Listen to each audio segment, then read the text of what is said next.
Sometimes people say to me, "You've been talking about this for 40 years. Have things gotten any better?" And actually, I have to say, really, they've gotten worse. Ads sell more than products. They sell values, they sell images, they sell concepts of love and sexuality, of success, and perhaps most important, of normalcy. To a great extent, they tell us who we are and who we should be. Well, what does advertising tell us about women? It tells us, as it always has, that what's most important is how we look. So the first thing the advertisers do is surround us with the image of ideal female beauty. Women learn from a very early age that we must spend enormous amounts of time, energy, and above all, money, striving to achieve this look and feeling ashamed and guilty when we fail. And failure is inevitable because the ideal is based on absolute flawlessness. She never has any lines or wrinkles. She certainly has no scars or blemishes. Indeed, she has no pores. And the most important aspect of this flawlessness is that it cannot be achieved. No one looks like this, including her. And this is the truth. No one looks like this. The supermodel Cindy Crawford once said, "I wish I looked like Cindy Crawford." She doesn't. She couldn't, because this is a look that's been created for years through airbrushing and cosmetics, but these days it's done through the magic of computer retouching. Keira Knightley is given a bigger bust. Jessica Alba is made smaller. Kelly Clarkson, well, this is interesting. It says slim down your way, but she in fact slimmed down the Photoshop way.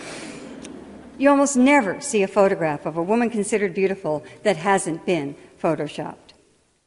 We all grow up in a culture in which women's bodies are constantly turned into things, into objects. Here she's become the bottle of Michelob.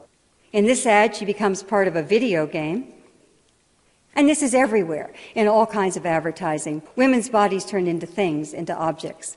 Now, of course, this affects female self-esteem. It also does something even more insidious. It creates a climate in which there's widespread violence against women. I'm not at all saying that an ad like this directly causes violence. It's not that simple. But turning a human being into a thing is almost always the first step toward justifying violence against that person. We see this with racism. We see it with homophobia. We see it with terrorism. It's always the same process. The person is dehumanized, and violence then becomes inevitable. And that step is already and constantly taken with women. Women's bodies are dismembered in ads, hacked apart. Just one part of the body is focused upon, which, of course, is the most dehumanizing thing you could do to someone. Everywhere we look, women's bodies turned into things and often just parts of things. And girls are getting the message these days so young that they need to be impossibly beautiful, hot, sexy, extremely thin, and they also get the message that they're going to fail, that there's no way to really achieve it. Girls tend to feel fine about themselves when they're 8, 9, 10 years old, but they hit adolescence and they hit a wall. And certainly part of this wall is this terrible emphasis on physical perfection. So no wonder we have an epidemic of eating disorders in our country and increasingly throughout the world.